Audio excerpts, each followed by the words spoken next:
Ok ta យើងមកមើលពីវិធីសាស្ត្រលុបអក្សរនៅលើกระดาษសៀវភៅបែបនេះឲ្យទៅជាกระดาษស្អាតបែបនេះអញ្ចឹងយើងប្រើ tool មួយឈ្មោះថា remove tool អូខេតោះអញ្ចឹងយើងចាប់ផ្ដើមធ្វើទាំងអស់គ្នាមក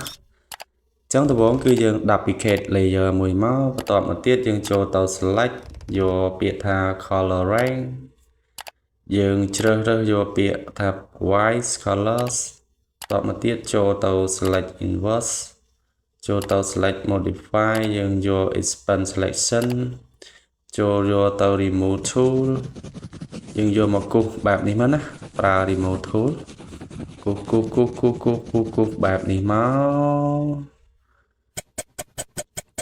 ចឹងយើងរងចាំបន្តិចទៅនេះហើយចឹងយើងដោះ select ចេញមកនេះស្អាតចេះអូខេអញ្ចឹងយើង complete អនុវត្តទាំងអស់គ្នានៅក្នុងកម្មវិធីឈ្មោះថា Photoshop